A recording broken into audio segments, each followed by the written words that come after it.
सखी रे सुनो मोर बलमुआ के खेला हमारा के मालो यार किस्ता के बुझेला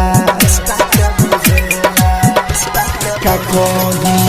सखी रे सुनो मोर बलमुआ के खेला हमारा के मालो यार किस्ता के बुझेला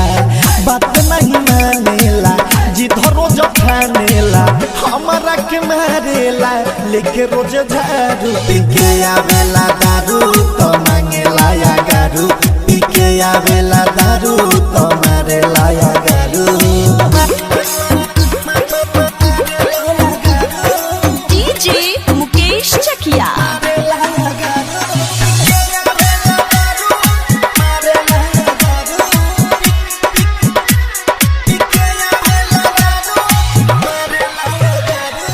कोही कितना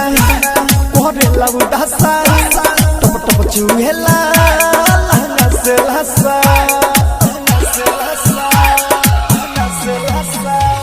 का कोही कितना कोरे लउदासा टप टप चुहेला लहंगा से लहसा कोहेला मुनी हुरजो नहीं तो हमसे दूर जो कोहेला मुनी हुरजो नहीं तो हमसे दूर जो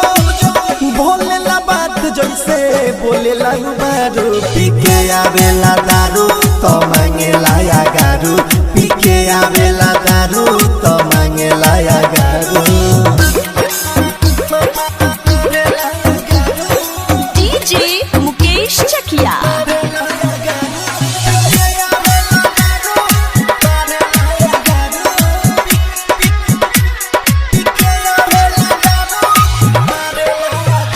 अगर आप भी चाहते हैं राजा माही को गाना सुनने के लिए तो इस चैनल को जरूर सब्सक्राइब करें और बेल आइकन दबाना ना भूलें।